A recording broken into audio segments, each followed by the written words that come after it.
안녕하세요. CEO 특강 진행을 맡은 서울경제TV 김혜영입니다. 반갑습니다.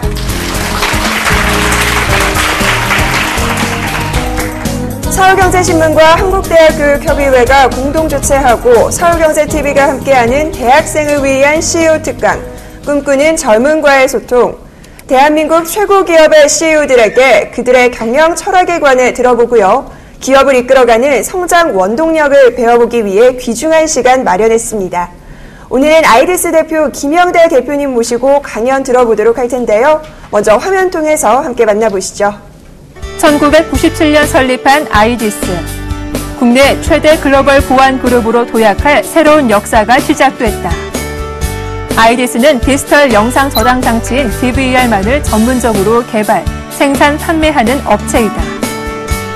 이후 2007년부터 카메라 시장에 뛰어들어 현재는 CCTV 전체 시장을 아우르는 통합 보안 솔루션 회사로 거듭나고 있다.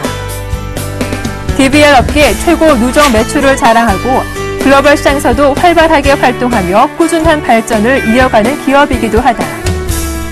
미 경제지 포브스의 세계 200대 기업 베스트 중견 기업으로 2번이나 선정될 만큼 우수한 기업으로 세계 유명 도시에 설치되면서 혁신적이고 안정성 있는 제품으로 인정받게 된다. 전 세계 30여 개국 60여 개 바이어를 두고 있는 명실상부한 글로벌 기업으로서 총 매출액의 50% 이상을 수출하고 있으며 하니웰, 타이코그룹, 쥐멘스, 삼성, 테크윗, S1 등 글로벌 선두권의 보안 장비 회사들과 오랫동안 긴밀한 파트너십 관계를 유지하고 있다. 또한 아이디스는 2006년부터 사회공헌 활동을 시작하면서 CCTV 설치 사회공헌 활동, 아름다운 나눔 보따리, 한사랑 벤처 릴레이 등 다양한 사회공헌 활동으로 안전하고 행복한 사회를 만들어가려는 노력이 진행 중이다. 산업용 영상 최고의 전문 회사로서 시장을 선도하고 끊임없이 노력하는 최고의 DVR 기업 아이디스. 그 뒤에는 아이디스의 성공 스토리를 써내려간 김영달 대표이사가 있다. 창립 이후부터 선택과 집중이라는 명확한 목표 아래 DVR 개발에 회사의 모든 역량을 집중하고 단순 보안을 넘어 모든 보안 분야를 아우르는 보안 전문 그룹으로 그 위상을 새롭게 하겠다는 아이디스 김영달 대표이사. 지금부터 대학생들을 위한 CEO 특강에서 아이디스 김영달 대표의 이야기를 들어본다. 네, 지금부터 글로벌 시장을 향한 기업가의 정신이라는 주제로 김영달 아이디스 대표님 모시고 인사 말씀부터 들어보도록 하겠습니다. 큰 박수로 모시도록 하겠습니다.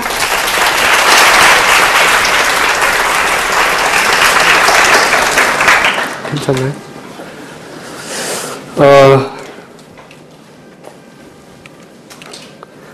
제가 제목을 벤처니까 기업가 정신. 기업가 정신이 뭐냐? 사실 어떻게 여러 가지로 나눌 수 있지만 아무래도 도전 정신이 가장 가까운 거 아닌가라는 생각은 들고요. 요즘 창조 얘기 많이 하는데요. 창조도 무에서 유를 만드는 거니까 그거 진짜 해볼 만한 그런 일이다라고 생각이 됩니다. 근데 이런 기업가 정신을 우리 회사, 그러니까 아이디스 그리고 아이디스 그룹에서 방향을 잡고 있는 국내 시장이 아니고 글로벌 시장에 대해서 어떤 생각으로 기업가 정신을 이제까지 가져오고 진행을 했는지를 쭉 제가 겪어왔던 길을 말씀을 드리면서 좀 중요하다고 생각되는 거, 도움이 된다고 생각되는 것을 주로 말씀을 드리도록 하겠습니다. 그런데 컨텐츠, 이제 내용은 제가 크게 두 가지를 했는데요. 앞에 부분에서 사실 여기 계신 분들 중에 아이디스라는 회사 들어보신 분이 있는지요? 있는 사람 한번 손 들어보세요. 오, 두 분, 세 분이나 되네요. 항상 오면 느끼는 게 뭐냐면, 아이디스가 잘 안 알려져서, 히든 챔피언은 맞구나. 정말 꼭꼭 숨어 있었구나. 이런 생각을 좀 하게 되고요. 해외 시장이 지금은 이제 한 50% 정도 됐는데, 예전에 한 80% 이상이고요. 그리고 다음 시장까지 다 합치면 지금도 한 80% 이상이 이제 해외 시장이다 보니까 또 많이 접할 기회가 없었던 것 같고, 두 번째는 소비재 산업이 아니고 인더스트리얼 쪽, 산업용 쪽이다 보니까 일반 사람들한테 많이 접촉은 안 됐던 것 같기도 합니다. 그래서 여러분들하고 똑같은, 제가 17년 됐는데요. 17년 전에 학생이다가 무슨 마음을 먹고 어떠한 백그라운드를 갖고 지금의 회사를 키웠느냐, 그리고 지금의 회사는 어떤 회사인가, 아이디스에 대해서 잠깐 제가 소개를 좀 드리려고 하고요. 그 다음에 이제 이 두 번째 있는 부분이, 제가 오늘 드리고 싶은 주된 내용이라고 말씀드릴 수 있습니다. 그 아이디스, 그리고 아이디스 그룹이라 그랬는데요. 아이디스로 시작을 해서 지금은 이제 회사가 조금 많아졌습니다. 아이디스는 97년에 창업을 했고요. 그때 저는 29이었으니까 대학원생, 학생이었습니다. 벌써 꽤 오랜 시간이 지났는데요. 97년에 창업해서 첫 번째, 우리 제조업을 하는데, 첫 번째 저희가 만든 제품이 1년 뒤에 나왔고, 그 1년 뒤에 나온 제품이 운이 좋게 대박을 터뜨렸어요. 기본이 이제 2000년도에 이제 보안 쪽으로 큰 변화가 있었는데, 그 변화 중에 하나가 시드니 올림픽이 열리면서 이 시드니 올림픽의 설비에 들어가는 보안 장비를 전 세계의 최첨단 보안 장비 테스트 경진대회가 있었는데, 거기서 저희가 1등을 하면서 새롭게 보급이 되기 시작했고, 그때부터 이제 성장을 많이 했고요. 4년 만인 2001년에 코스닥에 등록을 했습니다. 시작할 때 자본금이 5천만 원이었는데, 그 학생 시절에 돈이 없으니까 아르바이트 해가지고 3천만 원 모으고 친구들 500만 원씩 모아서 시작을 했는데, 한 4년 지나니까 그게 한 3천억 정도 된 것 같습니다. 아주 짧은 시간에 올라갔고요. 그 이후에 계속해서 성장을 해서 2003년도에는 누적이 1,000억이 됐고요. 2007년도에 제가 제일 처음에 창업했을 때 목표, 즉 우리의 기술로 우리가 만든 제품을 어떤 특정 분야의 글로벌 넘버원 회사가 되자라는 게 이제 제일 처음에 사업을 시작한 동기였는데요. 2007년에 10년이 지난 시점에서 보니까 글로벌 넘버원이 돼 있더라고요. 그래서 이제 1차적인 목표는 성공을 했던 시기이기도 하고요. 그 이후에 이제 계속 성장을 했습니다만은 2012년도에 아이디스가 지주회사 체제로 바꿨습니다. 그 이유는 그러니까 첫 번째 목표, 글로벌 넘버를 해보자. 근데 그때 그걸 이루고 나니까 코스닥에도 등록했고, 그게 회사 직원들은 몇백 명이 되고, 가족까지 치면은 1,000명이 넘고, 그리고 우리나라의 그래도 하나의 축에 역할을 하는 그런 분위기가 되니까, 이 회사가 지속 가능해야 되겠다. 어떻게 지속 가능해야 되겠다. 만약 이 회사가 망하면, 아니면 어렵게 되면, 거기 구성하고 있는 구성 멤버들이 다 어려워질 거고, 어쨌든 대한민국에도 좀 손해가 있을 거고, 그래서 이게 중소기업, 벤처기업이 9번 잘하다가 한 번만 잘못하면 망하더라고요. 그래서 이게 어떻게 지속 가능하게 만들 거냐, 그걸 고민하다가 지주회사로 바뀌고 사업 포트폴리오를 한 3가지 정도 가져가고, 그걸 통해 가지고 좀 더 안정적이면서 원래 또 각각의 사업 분야는 제가 생각했던 어떤 특정 분야, 히든, 리치 마켓의 글로벌 넘버원이라는 그런 목표를 갖고 확장을 하게 됐습니다. 그래서 지금은 보면은 규모가 꽤 커졌는데요. 지금 생각해보면 사실 제일 처음에 창업할 때 이 정도 클 거라고는 저도 생각 못했어요. 그냥 무식이 용감, 그냥 재밌을 것 같아서 이렇게 시작을 했습니다. 다시 얘기해서 조금 이따 좀 더 자세히 설명드리겠지만, 시작할 때 여러분들이 지금 현재 여기 앉아 있는 사람들하고 저하고 차이가 그렇게 엄청난 차이가 난다라고 저는 얘기하고 싶진 않아요. 하지만 이제 저는 기업가 정신, 즉 도전 정신을 한번 생각을 했고, 거기에 대해서 준비를 했고, 이것이 꼭 창업이 아니더라도 여러분들이 아마 그런 과정에서 자기의 경쟁력, 그리고 사회에 나갔을 때의 방향을 설정하는데 조금의 도움이 되는 그런 얘기를 뒷단에서 말씀을 좀 드리고 싶습니다.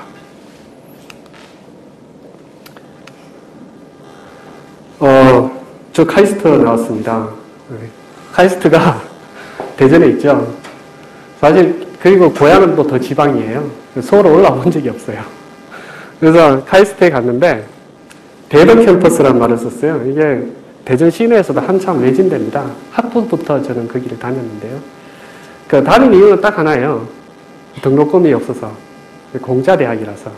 그 얘기 뭐냐면, 제 주변에 이제 사업을 이 정도 했을 때, 주변에 사업하는 사람들 많았느냐, 그런 경험이 있었느냐, 단 한 명도 없었어요. 심지어는, 저희 아버지가 월남을 하셨기 때문에 친인척도 없어가지고, 웬만한 주식회사 다니는 선배, 친척도 저는 본 적이 없어요.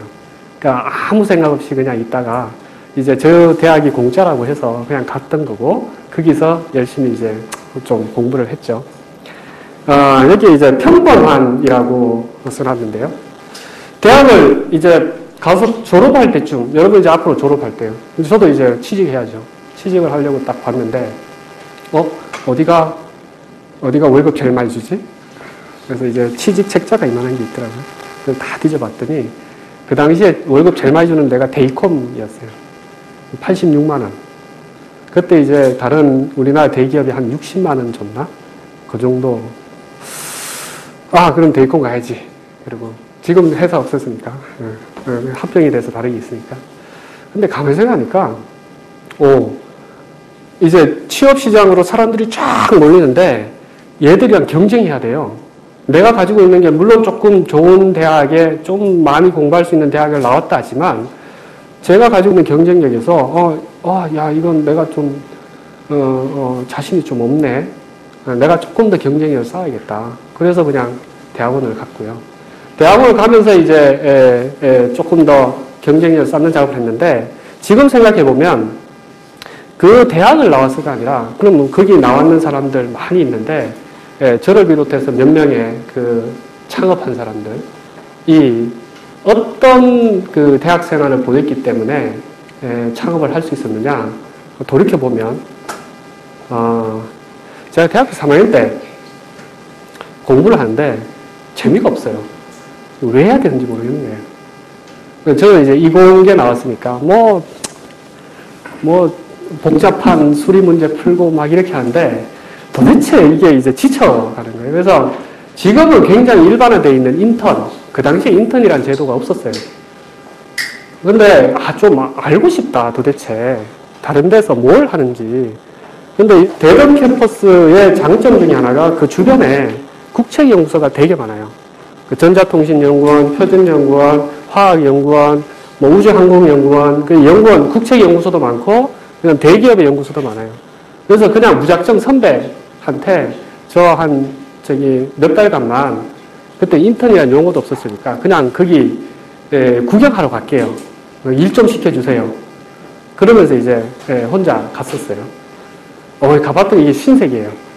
그러니까 그 당시에 그 연구소에서 개발하고 있던 것이 소위 말해서 최첨단이라는 것을 개발하고 있는데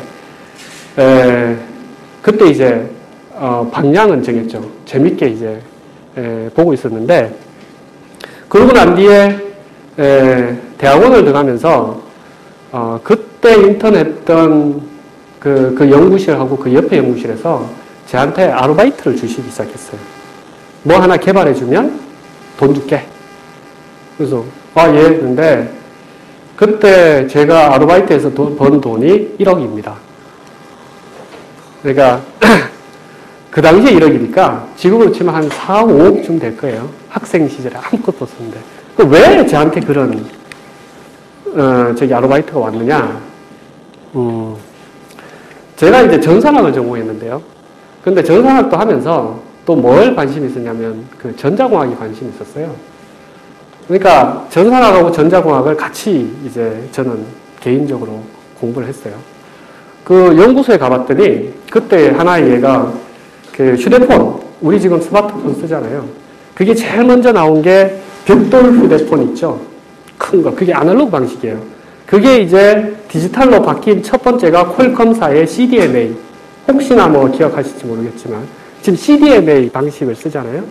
그 당시에 막 그 퀄컴은 벤처기업이었고 우리나라 정통부에서 그 퀄컴 칩을 들여와서 우리의 이 휴대폰 방식은 디지털로 가겠다. 그래서 막 개발하고 있었던 시기였어요. 그 연구실에서 연구팀 구성을 보니까 8명이 해외든 국내든 박사학위를 받고 무선통신의 대가들이에요. 저는 존경스럽죠. 그리고 한 분이 소프트웨어 엔지니어고 한 분이 하드웨어 엔지니어였어요. 근데 문제는 이 사이에 갭이 있어요. 그래서 저한테 이제 아르바이트 주어진 게 뭐냐면 퀄컴사에서 칩만 주면 그 칩을 이뮬레이터 보드 하나 만드는 거 있어요. 그래서 요만한 이제 보드 하나 만들고 거기에 소프트웨어 올리면서 그 라인 바이 라인으로 이제 테스트하는 보드를 하나 만들어 주는 건데 그게 3천만 원을 주겠다는 거예요. 왜 저한테 떨어졌냐? 저는 하드웨어 보드를 만들 줄 알고 그 위에 소프트웨어도 돌아가는 거를 짤 줄 알기 때문에 했는데 그 막강한 2,000명의 연구소에 있는 사람이 이게 혼자서 두 가지를 볼 수 있는 사람이 없었던 거예요. 물론 있었겠지만 또 중요한 일이 했겠죠. 그러니까 그 하나 가지고 저한테 한 3개월 만들어서 줬는데 3천만 원 벌었어요. 그리고 난 뒤에 또 10기가 bps 교환기 만드는데 소프트웨어 하드웨어 테스트하는 프로그램 짜달라고 또 한 3천만 원 벌었어요. 이러다 보니까 대학원 시절에 공부는 안 하고 아르바이트만 해가지고 돈을 많이 벌었어요. 그리고 그것이 아마 사업을 하는데 금전적으로도 그렇고 그 다음에 큰 방향을 잡는데 도움이 됐던 것 같다라는 생각을 좀 합니다. 물론 거기 중에서 이제 3천만 원이라는 걸 갖고 이제 창업을 했는데 그렇다 하더라도 사실은 창업이라는 생각은 전혀 꿈에도 못 썼어요. 미리 창업한 친구들이 있었어요. 그때 90년대 후반이니까 우리나라에 처음으로 인터넷이 막 활성화되고 그 다음에 인터넷을 기반으로 한 게임이 활성화되고 그래서 여러분들이 잘 알고 있는 넥슨, NC소프트, 네오위즈 그게 이제 저희 동기들이 다 창업을 해서 만든 거예요. 제 같은 연구실. 그 친구들을 보고 있으면 자기는 이제 박사하기도 싫다. 그냥 재밌다. 그러면서 이제 무조건 만들었지. 좋아서 했던 부분이에요. 그래도 저는 옆에서 재밌겠네. 그러고 도와주고 같이 놀고 얘기하고 이러고 있다가 이제 저한테 큰 변화는 95년도에 제가 이제 대학 다닐 때 이제 인턴을 그 연구소에서 했듯이 95년도에 제 지도 교수가 그 미국에 이제 안식년 사바티카로 가셨어요. 그래서 가시면서 스탠포드에 가셨는데 그 한국에 있으면 시야가 좁으니까 너 그냥 미국에 와서 한 6개월 놀다 가라. 일하다 가라. 그러니까 미국에 있는 실리콘밸리 한 회사에 인턴으로 이제 자리를 마련해 준 거예요. 저야 캐제를 불렀죠. 학교에서 공부하는 것이 그렇게 재밌는 건 아니니까. 거기 갔는데, 그 회사가, 처음 이제 실리콘밸리 갔죠. 제일 첫 번째 놀란 거는, 이 전산학과가 이제 이때까지 봐왔던 휴레패커드, 그 다음에 애플, 쓰리콤, 굉장히 많은 회사들이 거기에 있잖아요. 그리고 그 회사들이 시작했던 그 조그만 창고들 다 가봤는데 너무너무 부러운 거예요. 근데 그런 큰 회사가 부러운 거는 사실 부럽기만 했는데, 그거보다 더 이제 저한테 이제 와닿은 거는 그 실리콘밸리에 수백 개, 수천 개의 벤처 기업이 있어요. 그리고 그 기업들을 봤더니 사이즈는 큰 것도 있고 작은 것도 있는데 특징 하나는 이게 글로벌 컴퍼니예요. 제가 있었던 회사가 한 120억 정도 매출했어요. 그 원자 현미경 만드는 회사였는데 그 원자 현미경이라는 게 사실 노벨 물리학상 받은 기술이에요. 그래서 그거 가지고 이제 만드는데 120억 매출, 그때는 커 보였지만 지금 생각하면 그렇게 큰 숫자는 아니거든요. 근데 거기에 전 세계의 바이어들이 와서 그 제품을 쓰려고 배우고 있고 저는 거기에 들어가는 조그만 소프트웨어를 짜고 있는, 너무 재밌는 거예요. 근데 그러면서 우리나라를 딱 보니까 우리나라의 대기업들 너무 잘하고 있죠. 경쟁력 대단합니다. 그리고 지금도 그 역할을 하고 있고요. 근데 우리나라의 그런 기술 기반의 히든 기업들, 그 다음에 히든 챔피언들, 그리고 강소 기업들이 하나도 없는 거죠. 그러니까, 뭐라고 얘기하나. 그때도 중소기업이 많이 있었지만, 그 중소기업들은, 협력업체도 있었고, 그 다음에 또, 이제, 어떤, 인건비를 갖고, 막 이제 가격으로 하는 그런 회사들, 이런 회사들이 있지, 우리가 만든 세트 제품을 갖고 글로벌리 팔고 있는 회사가 없는 거예요. 그래서 저한테는 이거 너무 재밌겠네 라고 생각을 하고 이제 돌아와가지고 창업을 하자라고 결심을 했던 거예요. 지금 생각해보면 굉장히 단순해요. 근데 그걸 할 수 있었던 것은 제가 보기에는 두 가지의 기본 조건이 됐기 때문에 했지 않을까라는 생각이 들어요. 첫 번째는 아르바이트에서 1억을 버니 일단 내가 뭘 하든지 나중에 굶어 죽진 않겠구나. 그죠? 그러니까 지금 막 그 당시만 하던 취직을 걱정하거나 내가 뭘 하거나 내 혼자 내 몸은 간수할 수 있겠구나 라고 하는 그런 기본적인 자신감 요거 정도는 있었고 첫 번째는. 두 번째는 그게 되니까 그냥 재밌는 거 하고 싶은 거예요. 그러면서 창업을 하는데 창업하려면 돈이 필요한데 방향을 잡은 게 뭐냐면 이건 내가 좋아하는 거니까 절대 다른 사람한테 돈을 빌리지 말자. 두 번째는 투자도 받지 말자. 왜냐하면 막 하다가 한 10년 동안 하다가 망하면 나는 그 자리로 돌아오면 되고 그렇게 되면 그 다음에 다시 또 시작하면 되고 내 먹을 거는 할 수 있으니까 정도의 환경을 만들자라고 시작해서 하니까 부담이 하나도 없어요. 고민도 없고 즐거운 일 하니까. 그래서 여러분들 이제 뭐 사회에 나갈 건데 꼭 창업하는 걸 떠나서 최소한 그 정도의 내공은 쌓아라. 그죠? 경쟁력, 자기 정도. 그러니까 제가 카이스트가 되던 우리나라의 많은 대학에서 최고의 능력을 가지고 있거나 최고의 상위에 있었던 사람은 아니에요. 하지만 아까 그런 하드웨어와 소프트웨어 사이에서 줄타기 하면서의 남들이 안 가지고 있었던 그런 능력들, 이런 걸 가지고 최소한 그런 정도는 갖추고 사회에 나왔다라는 생각을 하게 됐던 거예요. 그래서 여기 이제 96년도에 귀국해가지고 뭐 학교 생활 뻔하잖아요. 거기다가 전교생이 기숙사에 있으니 옆 연구실 친구랑 얘기하다가 여기도 이제 자판기 있을 거예요. 그죠? 커피 자판기 앞에 소파 하나 있는데 거기 앉아가지고 제 친한 당구 동기한테 나 이런 거 하려는데 재밌겠지. 같이 할래? 그러니까 그 친구가 0.5초도 안 돼서 그러지 뭐. 그리고 이제 그래가지고 그럼 뭐 하지? 막 얘기하는데 이제 저희가 가지고 있는 현실을 봤어요. 그나마 우리가 갖고 있는 게 테크놀로지. 그것도 대학에서 배운 거.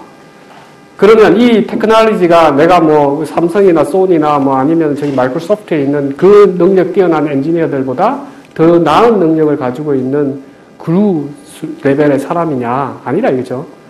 근데 이제 그렇다 하더라도 내가 갖고 있는 거는 요거밖에 없다. 아마 여러분들이 이제 자기가 처해 있는 위치에서 자기만의 경쟁력을 가진 뭐 하나는 확실하게 챙겨야 될 거예요. 근데 나머지 매니지먼트, 마케팅, 세일즈, 사업을 모르니 저는 처음에 마케팅하고 세일즈가 뭔 차이인지도 몰랐어요. 그리고 레퓨테이션, 뭐 회사가 뭐 생긴 적이 있나, 뭐 브랜드가 없으니까 레퓨테이션도 없고 서플라이 체인도 없고. 요 레퓨테이션을 조금 올려놓은 건 뭐냐면 백그라운드가 그래도 카이스트다. 뭐 그 정도. 근데 이 상황에서 어떻게 그럼 이 중원에 나가서 싸울 거냐. 결국에 몇 가지를 정한 거죠. 첫 번째는 당연히 기술 기반의 벤처 기업을 만들어야 되겠다. 두 번째는 원래 하려고 했던 것이 우리나라 대기업이 잘하고 있고 우리나라 잘하고 있는 거 굳이 할 필요 없다. 히든 챔피언이니까 컨슈머 시장보다는 산업용, 인더스트리얼 분야로 방향을 잡자. 세 번째가 이제 고민을 굉장히 많이 했어요. 자, 제가 가지고 있는 게 아무것도 없는 상태에서 어떻게 경쟁할 거냐, 우리한테 어떤 기회가 올 거냐, 저는 두 가지로 봤어요. 하나는, 자, 신규 시장. 이건 앞으로 이제 이때까지 있었던 시장이 아니에요. 앞으로 생기는 시장이에요. 그 시장에 남들보다 먼저 출발하면 기존에 있던 기득권 대비해서 우리가 이길 수 있다. 그것이 지금 현재 있는 네이버니, 넥슨이니, NC소프트니, 지금 카카오톡이니, 이런 회사들이 이쪽 시장에 먼저 뛰어들고 거기에서 성공을 한 케이스라고 보면 돼요. 두 번째 시장은 재편 시장이라는데 이건 뭐냐면 기존에 있는 시장이에요. 근데 새로운 기술에 의해서 파라다임이 바뀌는 거. 여기는 이미 시장이 있으니까 시장이 안 생길 일은 없잖아요. 내가 열심히 앞으로 쫓아가는데 시장이 안 열리네 이런 건 없잖아요. 그죠? 그래서 거기에 되는데 그럼 우리한테 어떤 기회가 있느냐? 모든 게 변화가 있을 때 기회가 온다. 뒤에 한 번 더 강조하겠지만 저한테 기회는 어떤 변화가 있을 때 오는 겁니다. 대만에 있는 그 큰 기업의 회장님이 태풍이 불 때는 코끼리도 하늘을 날아간다. 이게 날려가는 건지 날아가는 건지 잘 모르겠는데, 코끼리 같이 태풍이 그만큼 큰 변화가 있을 때는 코끼리도 사실 날 수 있다는 거예요. 그러니까 그 큰 변화 물결을 잘 읽으면 거기에서 기회가 있다라고 하는 거고, 그 재편되는 시장에서는 어쨌든 그 파라다임 시프트에서 제가 그 앞에 나서 있으면 그 시장을 먹을 수 있다. 그런 게 뭘까? 저 당시는 아날로그 투 디지털. 아날로그 투 디지털. 막 이제 디지털로 바뀌는 시기였어요. 그리고 인터넷이 도입되는 시기였고. 그러니까 당연히 이제 이런 큰 그 변화의 시장 중에 인더스트리얼 산업 분야 중에 어떤 게 있는가 봤던 것 중에 하나가 시큐리티 시장이 되는 거예요. 그 시큐리티 시장은 일본이 항상 앞서 있었어요. 그 아날로그 제품에서 항상 가장 비싸게 받고 팔고 있고, 그 뒤에 이제 한국이 따라가고, 그 뒤에 이제 대만하고 중국이 터미네이터로 쭉 오는 그런 시장이었는데, 이게 디지털로 바뀌는데 그 일본에서는 아날로그의 그 성공이 발목을 잡아서 별로 관심이 없고, 그 다음에 이쪽 시장은 2등 시장이에요. 그러니까 최첨단 기술을 가지고 있는 사람들이 있는 게 아니라, 어떻게 보면 조금은 이제 뭐 그때 휴대폰 만들고 막 이래야 되지, 여기에 보안에 그렇게 관심이 있었던 거 아니거든요. 근데 우리는 최고의 기술, 멀티미디어, 인터넷, 디지털, 뭐 압축 이런 걸 배웠던 사람이니까 이 시장에 들어가면 나는 여기서는 왕인 거예요. 왕. 기술적으로. 그러니까 이제 이쪽 시장으로 가겠다라고 이제 시큐리티의 CCTV가 된 거죠. 그래서 이제 시제품 만들어 보고 뭐 여러 가지를 고민하는데, 그래도 마지막으로 이 시장을 창업할 거냐라는 것을 고민하다가 그 97년도에 그 8월에 ISC라고 뉴욕에서 이제 전시회가 있는데, 시큐리티로서는 가장 큰 전시회예요. 그때 이제 다 디지털로 바뀌니까 거기도 이제 시제품을 내놓은 회사들, 돈 많이 버는 회사들이 시제품을 내놨어요. 그러면서 이제 자랑을 하는 거예요. 아, 이거는 자기네들이 6개월 동안 브레인스토밍 해가지고 아주 우수한 엔지니어 몇십 명이 모여가지고 컨셉으로 만든 제품이야? 봤더니 허접해. 내가 봤더니 허접한 거예요. 그러니까, 아, 여기가 내 기회네. 그리고 이제 돌아와서, 창업을 했습니다. 참 영악하죠? 그죠? 사실 뭐 전산학을 전공했지만 원래 전산학 쪽에서 가지 않고 다른 시장을 찾고 거기에서 내가 경쟁력이 있다는 것을 찾아내고 거기서 시작을 했던 것 같아요. 이건 단순히 창업이 아니고, 여러분들이 사실 우리나라에 얼마나 많은 60만 명이 아마 졸업할걸요, 그죠? 한 세대가. 거기서 모두 다 몰려가지 마세요. 요즘 무조건 하고 똑똑한 사람들 다 의대 가고 공무원 되고 싶어 하고 또 뭐 판검사, 의사 뭐 이렇게 가는데, 그러면 우리나라 경쟁력이 없어요. 그리고 거기 가서 싸워가지고 똑같은 게임의 룰로 싸워가지고 자기가 어떻게 두각을 드러내요. 굉장히 다양한 분야가 있으니까 그 분야를 좀 도전적으로 했으면 좋겠다라는 말씀을 중간에 좀 드리고요. 첫 번째 제품, 이게 못생겼죠? 뭐 금형비도 없고, 그러니까 이거는 판때기 하나 붙여놨는데, 요게 제품이 얼마였냐면 500만 원이었어요. 그 당시에. 그러니까 한 대 팔면 한 300만 원 남았어요. 그때 말씀드렸죠. 86만 원이 그때 월급이었는데 한 대 팔면. 그래서 그때 우리 모토가 샘플 팔아 연명하세요. 뭐 이런 것도 있어요.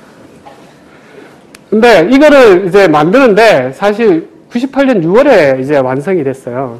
근데 요 20억이 뭐냐? 제가 제일 처음에 이제 창업을 하면서, 하여튼 먹고 살아야 되니까 정부 그 국책과제 하나를 했어요. 그게 한 6천만 원짜리인가? 그런데 이게 프로포즈를 쓰고 이러면 이제 과제가 나와요. 근데 혼자 쓰면 안 나와요. 여러 개 회사가 합쳐서 나와야 돼요. 그 회사에 그 6천만 원짜리 따기 위해서 모인 회사 3개가 뭐냐면, 우리 회사, 아이디스, 넥슨, NC소프트. 그 당시에 그 2천만 원이 그 3개 회사한테는 굉장히 중요한 금액이었어요. 그런데 그렇게 해서 2천만 원 벌고 났는데 다시는 이제 안 한다. 왜냐하면 시간이 없더라. 이거 한다고. 그래서 내가 원래 창업했는데 왜 했는데? 라고 해서 그냥 굶으면 굶었지 안 하겠다. 그 다음에 좀 지났는데 이게 그 배운 게 도덕질이라고 연구소 쪽에서 제가 이제 창업했다 그러니까 갑자기 프로젝트를 주겠대요. 너 잘하니까. 그때 프로젝트가 20억짜리였어요. 지금으로 치면 한 6, 70억, 80억. 근데 저거 개발 프로젝트이기 때문에 저게 다 남는 거예요. 생각해보세요. 제가 그때 아직 학생이었고, 우리 모인 게 이제 5명이 모여있고, 처음으로 했는데 20억짜리 준다는 거예요. 굉장히 고민됐죠. 할까 말까. 근데 결론은 안 한다. 왜냐하면 나는 창업을 왜 했느냐. 그건 먼저. 그러니까 내가 왜 했느냐. 그걸 뭐 생각해보니까 내가 만든 제품으로 글로벌 넘버원 회사 되는 것이 꿈인데 저걸 하려면 지금 저거 돈 벌어가지고 아마 저 때부터 아주 부동산 기재가 되겠지 않았을까. 그런 생각도 좀 들고요. 그래서 저거를 노한 게 굉장히 저한테는 이제까지 결정 중에 굉장히 중요한 결정 중에 하나였다. 그리고 그 뒤에 굉장히 많은 디시전 메이킹, 의사결정해야 되는 일이 굉장히 많은데 거기에 가장 기본은 내가 왜 이 일을 하느냐라는 걸 기본으로 잡고 의사결정을 하니까 너무 쉬워요. 고민할 이유가 없는 거예요. 그래서 이제 1년 뒤에 이 제품이 나왔고요.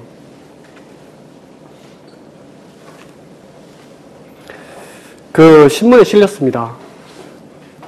그 다음에 운 진짜 좋았죠. 왜냐하면 그때 정부가 보안 쪽으로 해서 디지털로 바뀌는 건 있으니까 우체국이나 농협에 앞으로 보안기기는 디지털로 바꿔라라고 어떤 레커멘드? 뭐 이런 거 하고 있어요. 꼭 의무사항은 아닌데. 그러니까 이제 너도 나도 이제 막 디지털 제품을 해야 돼 라고 하고 있었던 시기인데 어느 누구도 제품을 만든 게 없고 만들었는데 이 제품이 실질적으로는 껍데기만 디지털이지 기존의 아날로그 제품보다 못한 거예요. 근데 뭐 알잖아요. 눈 가리고 아웅한다고 이것도 디지털이라고 또 비싸게 팔아먹고 있었던 거고. 근데 우리가 만든 첫 번째 제품이 그런 제품들 대비해서 성능이 한 4배쯤 올라간 것도 있지만 최초로 기존에 있던 아날로그 제품을 뛰어넘는 성능을 가지고 있었고 두 번째는 지금은 뭐 편하잖아요. 옛날에 VCR 생각해보세요. VCR 패스트포워드 누르고 백워드 누르고 찾기도 힘들었죠. 이미지 막 허질허질하고 조금만 쓰면은 막 이 제대로 화면이 안 보이고 이러다가 이게 디지털로 바뀌면 데이터베이스가 들어갑니다. 그러면 서치가 내가 원하는 서치를 바로바로 찾죠. 요새 MP3 플레이어 생각해보세요. 그냥 자기가 원하는 거 찾잖아요. 그죠? 이미지 같은 거 바로바로 찾고 영상 깨끗하고 거기다가 우리가 뭘 넣어놨냐면 이미지 프로세싱 하는 걸 넣어놨어요. 그래서 저런 문으로 나오는 사람을 한 3개월 분량 저장된 데서 자동으로 찾아내라. 그럼 컴퓨터가 알아서 영상을 막 이제 분석해가지고 저 문으로 들어온 시점을 다 찾아가지고 보여주는 거예요. 아니면은 그 뮤지엄 서치라고 해서 이런 그 중요한 그림이 있었는데 이 그림이 없어진 그때를 자동으로 찾아내라. 이런 걸 집어넣으니까 그 전에 생산했던 제품하고는 차원이 다른 제품이 되어 있는 거예요. 그러니까 하자마자 발표하니까 대기업도 찾아오고 중견기업도 찾아오고 엔드유저도 찾아오고 와가지고 뭐 굉장히 많은 얘기를 했어요. 대기업은 오자마자 독점 달라 그러고 중견기업은 자기랑 제휴 안 하면은 자기네들이 덤핑해가지고 이 시장을 없애겠다고 협박하고 엔드유저는 물건 주면 당장 팔 건데 돈을 언제 받을지 제가 모르겠고 그래서 이제 고민을 하는데 결론적으로는 여기도 이제 제가 원래 창업을 하기로 한 거는 해외 시장이니까 국내 시장은 그러면은 최소한으로 줄이자. 자, 생각해보세요. 그때 우리가 이제 많이 넣어가지고 6명이었어요. 6명인데 거기에서 우리 브랜드로 어떻게 국내 시장 하고 이러면 사람 뽑아야 되고 사람들 돈이 없거든요. 그죠? 그러니까 이제 이게 이제 고민인 거예요. 그래서 첫 번째 벽인 첫 번째 제품을 완성을 시켰는데 그 뒤에 마케팅 어떻게 할래? 마케팅 배운 적도 없고 그 다음 매니팩처링 어떻게 할래? 안 되는 거죠. 그래서 전략적 제휴 좋은 거 있잖아요. 내 거 많이 내주고 대신에 너희 거 먹는다. 생산의 그 상당 부분을 넣어주고 그때 어원 받잖아요. 어원 받은 거 다 넘겨주면서 우리는 돈 하나도 안 들이고 생산을 했어요. 물론 거기에 마진의 반을 떠줘야 됐지만 마케팅, 세일즈 아까 대기업이나 뭐 중견기업이 세일즈망 다 있는 회사하고 제휴를 했어요. 독점 달라? 굉장히 고민을 했어요. 한 2달 동안 싸웠는데 나 독점 싫다. 근데 독점에 대해서 너그 시장에 대해서 보호는 해줄게. 그러면서 한 3군데를 세그먼트를 나눈 다음에 그쪽에 대해서 제휴를 맺고 저희는 이제 다 미국으로 간 거죠. 그리고 두 번째 선택은 어느 시장으로 들어갈까? 자, 제품에 대해서 경쟁할 수 있는 게 우리가 인건비가 싸서 경쟁할 것도 아니기 때문에 그 다음에 생각했던 거는 그럼 프리미엄 마켓으로 가자. 시간이 걸리겠지만. 그리고 세 번째는 글로벌 마켓으로 가자. 그렇게 해서 이제 국내를 접고 해외에 갔는데 요때 이제 97년 8월에 ISCO에 갔죠. 그러니까 98년 1년 뒤에 저희가 만든 제품을 들고 이제 그 전시회에 갔습니다. 근데 그때 가기 전에 생각해 보세요. 우리가 만든 지 1년도 안 된 회사가 신제품 만들었다고 가져가면 그렇다고 뭐 거기에 전시장 부스 낼 돈도 없고 누가 우리를 만나주냐. 그래서 이제 이것도 제휴가 필요하다. 그 국내에 이런 시큐리티 쪽에 그런 네트워크를 갖고 있는 회사를 하나 찾았고 그 회사가 우리 회사를 찾은 거죠. 그래서 거기서 전략적 제휴를 하면서 처음으로 투자를 받았습니다. 제휴기 때문에. 그때 2억 투자를 받았는데요. 그 회사가 3년 뒤에 그게 400억이 됐죠. 그러니까 그걸로 돈 많이 벌었어요. 어쨌든 그 회사 덕분에 ISC에 갔는데 그 회사가 네트워킹을 다 해줘가지고 세계 유수 회사의 프로덕트 매니저나 아니면 뭐 VP를 만날 수 있었고 우리는 뭐 신나가지고 이제 설명을 했죠. 우리 제품 이거다. 그러니까 뭐 다들 대단하네. 왜냐하면 자기가 본 적도 요즘 뭐 CSI 많이 보죠. CSI에 나오는 그런 장면이 펼쳐지니까 그러니까 이제 상당히 좋은데 여기 시장에 높은 벽이라고 있어요. 그건 뭐냐면 너 신제품 좋은데 너 신제품 진짜 좋은데 너희는 시장을 아직 덜 조사했다. 자기네들 그 경비원은 덩치가 나의 2배고 엄지손가락이 내 4배다. 집게손가락이. 그런 애들이 무슨 컴퓨터에서 더블 클릭을 하냐. 우리가 윈도우즈에 막 아주 화려한 메뉴에 첨단 걸 넣어놨는데 걔들은 그냥 버튼 뚝 누르면 끝나는 걸 원하는 거지. 거기에 막 마우스 굴리면서 뭐 복잡하게 하는 거는 경비원들이 못 쓴다. 그래? 네. 이제 돌아와서 이제 생각을 한 거죠. 뭘 할까? 두 번째 이유는 그쪽에서 이제 난 너희 회사 처음 본다. 너희 믿고 갔다가 1년 뒤에 너희 회사 망하면 나는 그걸로 마케팅 해놓은 거 깔아놓은 거 누가 책임질래? 둘 다 맞는 얘기예요. 그래서 이제 돌아와서 첫 번째 할 일 레퍼런스 만들자. 그럼 우리 레퍼런스로 뭐가 좋을까? 첨단을 원하는 데를 가자. 그래서 아까 봤던 뭐 나사, 유니버설 스튜디오, 뭐 오페라 하우스 이런 데 이제 프로젝트성으로 이제 우리 거를 데모했고 설치가 됐어요. 두 번째는 이제 스탠드얼론 타입. 그러니까 버튼식으로 돼서 그냥 돌아가는 제품도 개발하자. 최초로 이제 개발하고. 그러는 와중에 아까 말씀드렸던 2000년 시드니 올림픽이 열리면서 1999년도에 그 당시에 이제 막 디지털 그러니까 전 세계에 있는 디지털로 된 영상 장비를 모두 다 테스트를 했는데 그게 16개 제품이 테스트가 됐고 거기서 세계 1위를 했어요. 그러면서 올림픽 주경기장부터 시작해서 페리 항만 뭐 이런 게 이제 호주에 다 깔리고 지금도 한 마켓시어가 한 40% 정도 됩니다. 넘어간 거죠. 그리고 이제 승승장구 하게 됐고요. 고속성장. 그거 뭐 2억, 3억 벌다가 80억, 160억, 400억 이렇게 벌고 그 다음에 코스닥에 가고 요 400억 벌 때 영업이익률이 53%인가 그랬어요. 제조업인데. 그러니까 제조업이라서는 있을 수 없는 일이 이제 한 거죠. 근데 모든 경쟁이 그렇습니다. 한번 이렇게 뭐가 잘 되면 다 이제 경쟁자가 생겨요.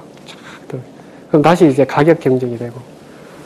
그리고 난 뒤에, 이제, 요때가 되면, 그다음 규모가 커지잖아요. 성장통이 생깁니다. 그러면 이제 그전에는 약자의 법칙, 즉, 하나의 기술을 가지고 먼저 블루오션에 가서 치자라는 것이 있는데, 이게 일반화되면 레드오션이 되고, 레드오션에서는 결국에 하나로는 경쟁할 수 없어요. 그래서 저희가 준비했던 게 관리 시스템 경영, 품질 경영, 원가 이런 부분들을 계속 노력해서 그 영업이익률을 계속해서 유지할 수 있었고, 그렇게 잘 성장했던 것 같습니다. 그래서 지금 글로벌 넘버 1, 2007년도에 글로벌 넘버를 했는데요. 지금 글로벌 넘버 2입니다. 중국 회사가 1위입니다.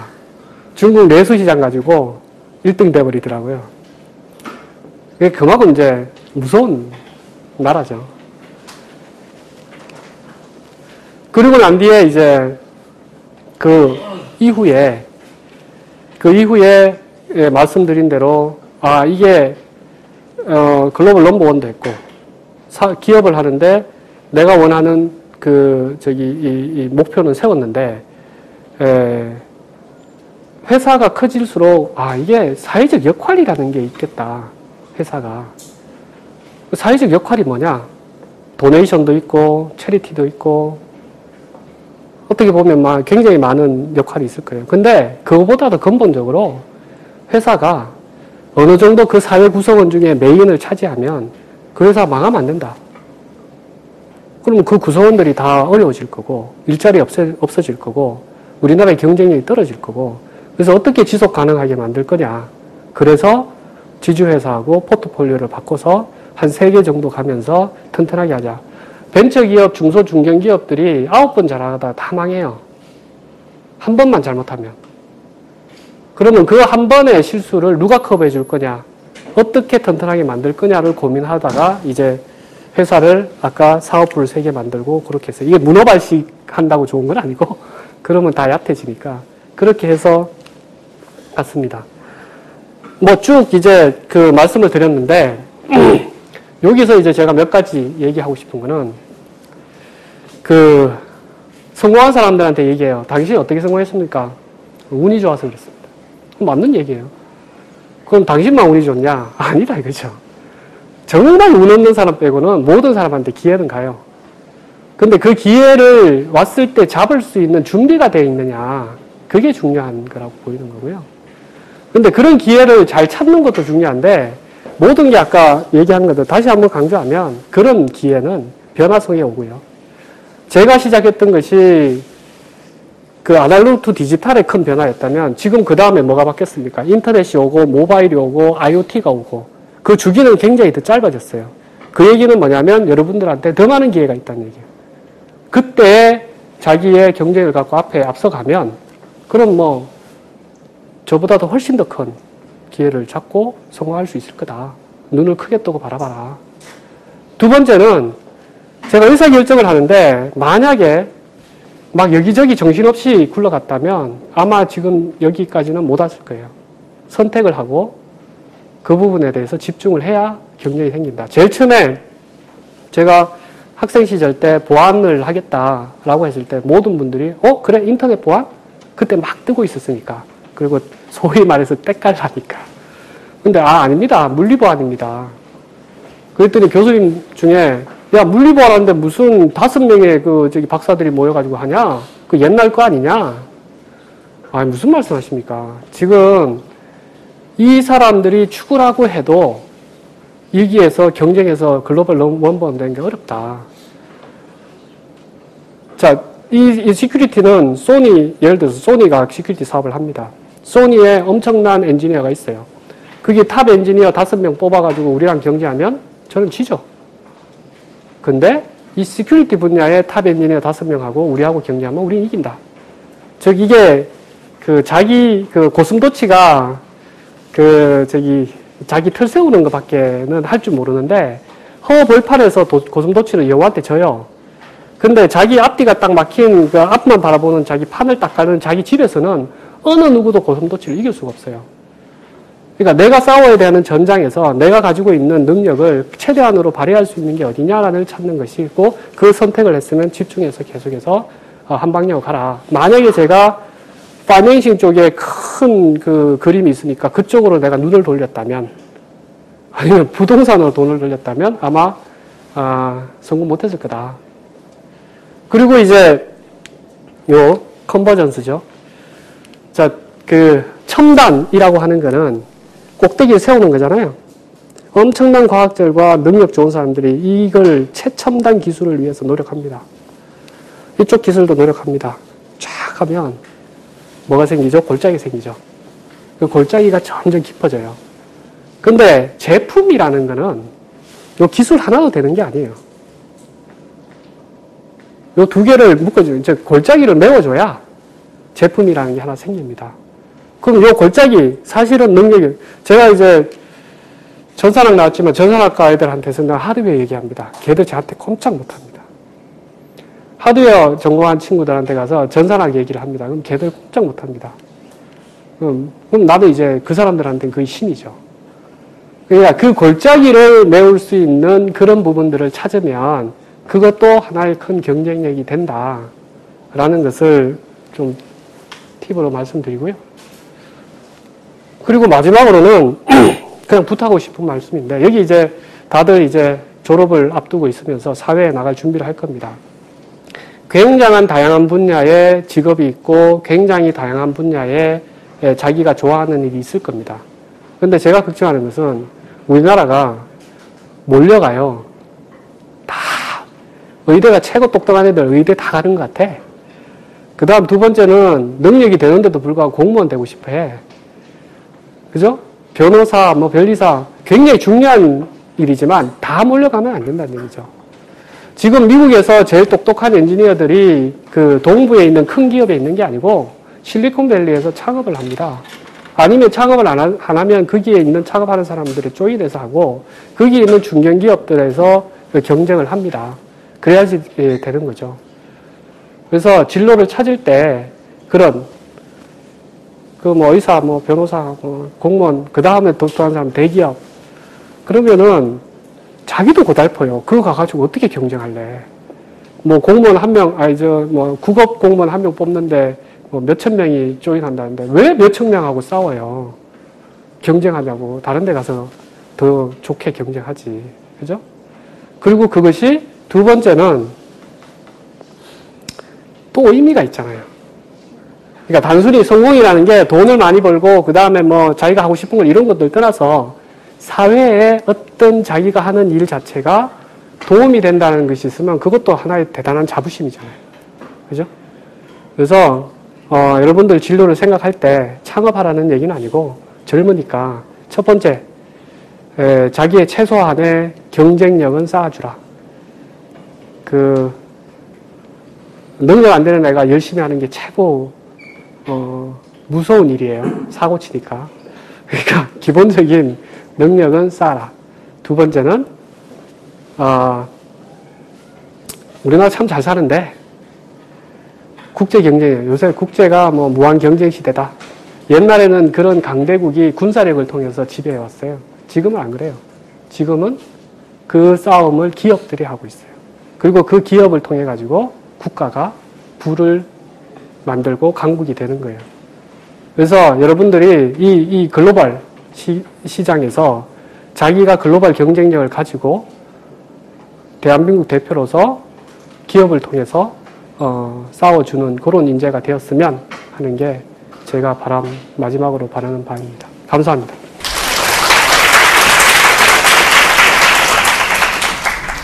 오늘 강연해주신 아이디스 김영달 대표님께 다시 한번 뜨거운 박수 부탁드립니다.